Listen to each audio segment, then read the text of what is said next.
So George Clooney, y'all remember back in the summer, it was June 10th, 2024. He wrote that letter to the New York Times, basically saying, I love Joe Biden, but the title was, I love Joe Biden, but we need a new nominee. And he wrote, he can't win this fight against time. None of us can. It's devastating to say it, but that Joe Biden that I was with 3 weeks ago at the fundraiser was not the Joe Biden in 2010 or even the one in 2020. He was the same man we all witnessed at the debate. Well, that got the ball rolling for Biden to be pushed out and for Kamala Harris to move in.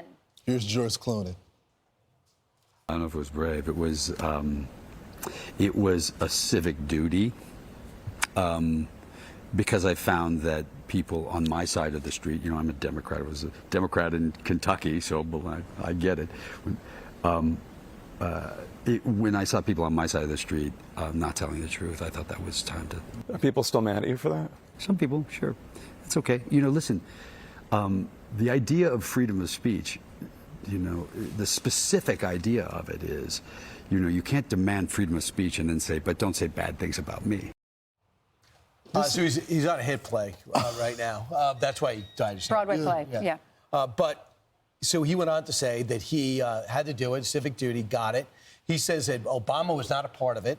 Number two, he also said that Wes Moore would be his pick to lead the party now. He's got it all together in Maryland. He's got the military background. He's the governor He's got of Maryland. the great personal story. But he, like Obama, he said, I don't want Kamala Harris. He said, I wanted a mini primary leading up to the convention. So that's exactly what Obama wanted. But Brian, he's also rewriting history. First of all, he saw Joe Biden before the debate performance as he pens the letter and talks about, he didn't say anything then. I know. Obama didn't say anything then. All these other aides didn't say anything then. It was only after the debate performance when they said something. So don't try to be self-righteous. Like don't say that you're trying to do your patriotic duty, your civil duty for the country. You don't care. You obviously cared. You obviously cared, or you would have let us know way before that debate. Yeah, he never would have written that letter to the New York Times, the one I'm holding right here, if we all had not watched and witnessed that debate.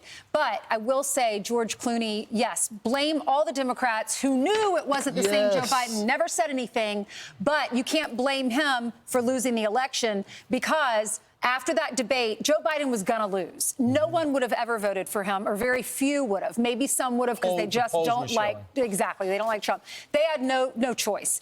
But they should have done a mini primary to pick another leader. That was the right thing to do the mini primary, but I don't think it would help. All of them were going to lose. They destroyed this country for 4 years, opened the border. They were going to lose because people love Donald Trump. They wanted a difference. People did not like what was happening with the country, and they all lied about it, told people that, oh, the border's secure, Joe is fit, you know, the economy, what did they say, inflation is transitory. I mean, all of the lies finally caught up to him. Right. I would say this.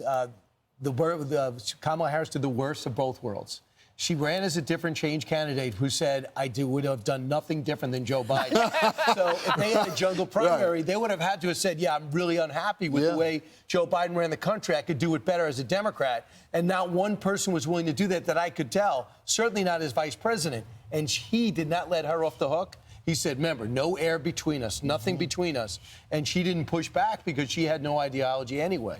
So, by the way, I just resented everyone, including Jake Tapper in that shot, who's going to make money off writing the story of the demise, cognitive disabilities of Joe Biden. They said nothing for 4 years.